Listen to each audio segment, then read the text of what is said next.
రాజకీయ నాయకులకి మన క్యాబినెట్లో వచ్చేసి 26 మంది క్యాబినెట్ మంత్రులు ఉంటే 26 క్యాబినెట్ మంత్రుల్లో ఒక్కొక్క క్యాబినెట్ మంత్రికి ఒక్కొక్క హోదాకి ఇస్తారు.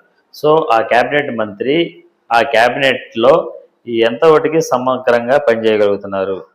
ఎందుకంటే ఎంతవరకు సమగ్రంగా పనిచేయగలుగుతున్నారంటే రవాణా శాఖ మంత్రి ఉన్నప్పుడు ఆ రవాణా డిపార్ట్మెంటు, ఆర్ఎండ్బి డిపార్ట్మెంటు ఏ విధంగా పర్యవేక్షిస్తున్నారు, అతని యొక్క పనితీరు ఏ విధంగా ఉన్నదన్నది కూడా ప్రతి 6 నెలలకో, సంవత్సరానికో ప్రజల యొక్క పల్స్‌ని తెలుసుకోవటం వల్ల ఏమవుతుందంటే, ఆ మంత్రి పదంలో ఉన్న మంత్రి గారు ఎవరైతే ఉన్నారో, ఆ యొక్క పదవిని ఇంకా అభ్యున్నత వైపు చేయడానికి, దాన్ని అభివృద్ధి చేయడం కోసం ఎంతగానో కృషి చేస్తూ ఉంటాడు. సో దానివల్ల ఏమవుతుందంటే, ప్రజలకు కూడా ఒక అవగాహన ఉంటుంది. సో మనకు ఇంతమంది మినిస్టర్ ఉన్నాడు, దీనికి ఒక మినిస్టర్ ఉన్నాడు, దీనికి ఒక పని చేస్తున్నాడు అన్నది చాలా వాటికి చాలామందికి తెలియదు.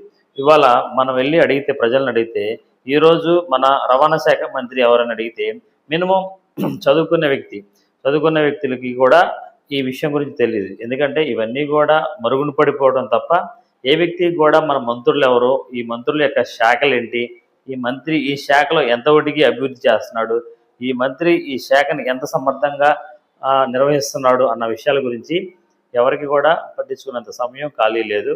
కానీ ప్రజలు ప్రతి విషయాన్ని మీకు సాధ్యమైనంత వాటికి మీరు ఒక డిపార్ట్మెంట్లో లేదా 2-3 డిపార్ట్మెంట్లో తెలుసుకోవడం వల్ల ఏమవుతుందంటే దేశ అభివృద్ధిలో మీరు కూడా భాగం అవుతారు. ఎందుకంటే మనకు ఒక విషయం గురించి పూర్తిగా అవగాహన ఉన్నప్పుడు దాని గురించి మనం మాట్లాడుకోవడం, వినటం, తర్వాత దాని గురించి మనం చర్చించడం జరుగుతుంది.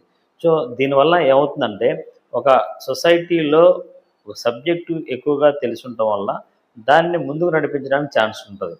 సో అట్లాగే మీరు ఎవరైనా సరే ప్రజలు ఎక్కువగా కొన్ని విషయాలు తెలుసుకోగలిగితే దానివల్ల మీకే భవిష్యత్తులో ఆ సబ్జెక్ట్కి సంబంధించిన అవసరం ఉన్నప్పుడు మీరే సొంతగా నిర్ణయం తీసుకొని దాని పని ఏ విధంగా చేసుకోవాలో, మీకు ఏదైనా పని వచ్చినప్పుడు దాన్ని కంప్లీట్